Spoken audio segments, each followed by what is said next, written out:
Be honest, when was the last time you opened your phone without even thinking about it? Not to text, not to check the weather, just muscle memory. You didn't even really know why you were doing it. You ended up scrolling for a second on TikTok or Reddit and then you just put it back down again. It's constant, right? There's a good chance you didn't even make it through the opening scroll of this video without checking something else on your phone. You're not alone. The average person unlocks their phone 150 times a day. That's not random, that's design. And while it looks harmless, a swipe, a scroll, a little dopamine hit, the truth is social media didn't just change how we talk to each other, it rewired how we think. And when you zoom out, the damage is everywhere.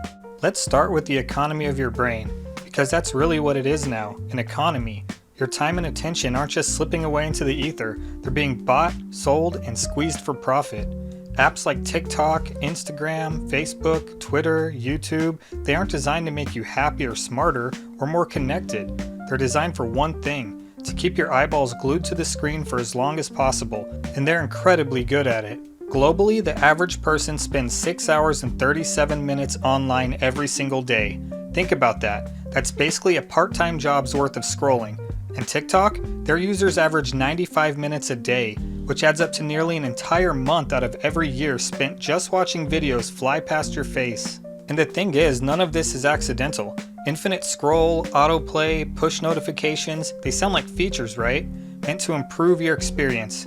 No, they're traps. They're behavioral engineering at scale. Every design decision has been tested, optimized, and weaponized to make you just stay for one more minute. Don't just take my word for it. Sean Parker, the very first president of Facebook, admitted this years ago. He said the platform was explicitly built to exploit a, quote, vulnerability in human psychology, his exact words. They created a system where every like, every ping, every red notification bubble gives you a tiny hit of dopamine, a neurological slot machine. Pull the lever enough times and you're addicted. The result? Our collective attention span has been decreasing more and more every year, although just how much is obviously difficult to prove and there's a ton of debate around it. Some think our attention span is down to only around 8 seconds, while other researchers say it's closer to 40. So the richest corporations in history are spending billions of dollars figuring out how to chip away at your ability to focus, and so far, they're winning. But here's the scarier part. This isn't just about losing focus. It's about losing control over what you pay attention to in the first place.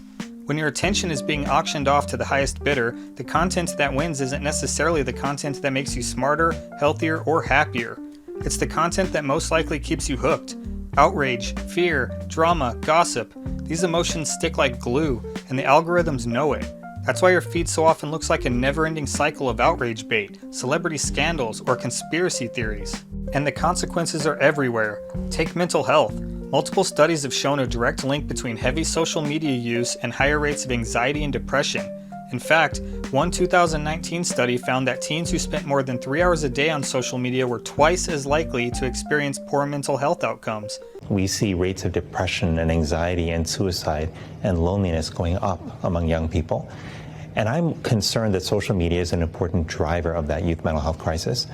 This is the defining public health issue of our time, youth mental health. Research shows 95% of teens are on social media. More than a third say they're on constantly. And teens spend an average of 3.5 hours each day on these kinds of apps, something research shows can double the risk of experiencing symptoms of depression and anxiety. Think about that. The average teen spends between 3.5 and 4 hours a day on social media, and 3 hours a day doubles poor mental health outcomes. Or look at politics. Remember when Facebook's own internal research leaked and it revealed their algorithm actively promoted divisive content because it kept people engaged longer? That's not a bug, that's a business model. Political polarization has skyrocketed in the past decade, and while social media isn't the only culprit, it's definitely poured gasoline on the fire. Even culture itself is changing. Music labels, filmmakers, and news outlets all admit they're reshaping their products to be more algorithm-friendly. Songs are shorter, hooks come in faster, headlines are sharper, angrier, more clickable. Everything is competing in the same attention marketplace, and nuance just doesn't sell as well as spectacle. Remember Vine? 6-second videos seemed like a quirky novelty at the time, but they rewired how a generation consumes content. TikTok just perfected it. Endless short bursts of dopamine stacked one after another. Now entire industries are chasing that format. Even TV and movies are cut differently today to cater to the swipe generation. And the thing is, we can feel it. People talk all the time about doom scrolling, or how hard it is to read a book without checking their phone every few pages. That's not a personal failing, that's a design success. Just not for you. It's a success for the companies that profit off your fractured attention. So when people say social media is free, it's not true. You're paying, not with money, but with your focus, your mental health, and in some ways, your very ability to think deeply. So if this is where we are now, where does it go next? Let's imagine the trajectory.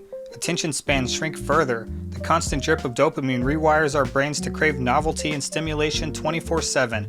The idea of sitting still with a book, a long conversation, or even just our own thoughts, that starts to feel unbearable.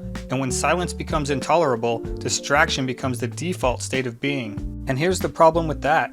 A distracted society is an easily manipulated society.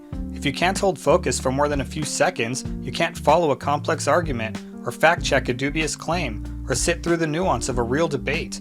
You're left vulnerable, because whoever controls the feed controls the fragments of truth you see.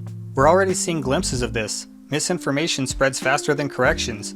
Memes outcompete journalism. Viral sound bites beat entire policy papers. When elections, pandemics, and even wars are filtered through the same attention economy that feeds you cat videos, the line between entertainment and reality collapses. And it's not just politics, there's also a generational impact. Imagine kids growing up whose only exposure to the world is through algorithmically curated bursts of content.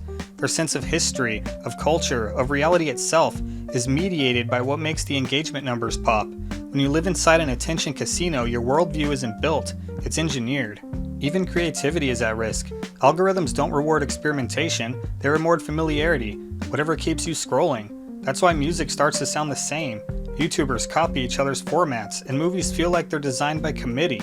When art has to be optimized for engagement first, originality becomes collateral damage. And then there's the bleakest consequence of all, loneliness. These apps promise connection, but studies show the opposite.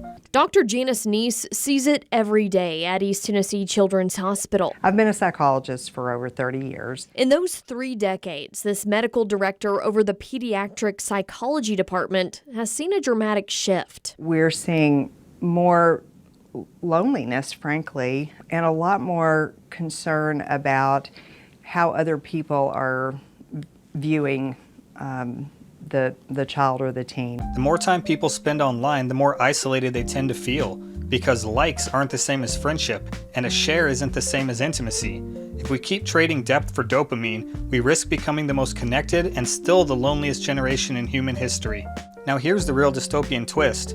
We often think of tech giants as competing for our time, but really they're competing for dominance over the architecture of our minds. Every notification is a nudge, every swipe is a training exercise, and the longer this goes on, the less your attention feels like it belongs to you at all. So maybe the real danger isn't just that we're scrolling too much, maybe it's that the scroll is slowly rewriting who we are, prisoners in our own minds. So then the question becomes, if the scroll is rewriting who we are, can we fight back? The answer is yes, but it's not easy, because you're going up against billion-dollar companies with entire teams of behavioral scientists designing ways to keep you hooked. This isn't a fair fight, which means step 1 is awareness. Once you understand the game, you stop being an unknowing player. On the individual level, there are tools. Setting time limits on apps, turning off push notifications, even just moving social media off your home screen can create tiny barriers that give your brain space to breathe. Digital detox days, or even just leaving your phone in another room while you work can feel like hitting a reset button on your attention. But let's be honest, this can't just be an individual problem. You can't mindfulness hack your way out of a system that's engineered to overwhelm you. There has to be a collective response. Think of how we regulate food, or medicine, or gambling. We already recognize that when industries profit by exploiting human weakness, society needs safeguards. So why should attention be any different? Europe is already experimenting with laws that force platforms to be more transparent about their algorithms and to limit addictive design features for younger users. Imagine if infinite scroll or autoplay weren't the default, but an option you had to turn on. That small shift could change everything. And then there's the cultural side. We need to start valuing depth again, rewarding creators, educators, and artists who prioritize substance over spectacle, supporting long-form podcasts, real independent journalism, or even just having real conversations offline are quiet acts of rebellion against the attention economy. At the end of the day, it comes down to this. Attention is the most valuable resource you have. Where your attention goes, your life follows. If you don't choose where it goes, someone else will. Do you want that important resource to go to those you love or to Mark Zuckerberg and Elon Musk? New face filters on Instagram today. This is my favorite one so far. Nice job, team.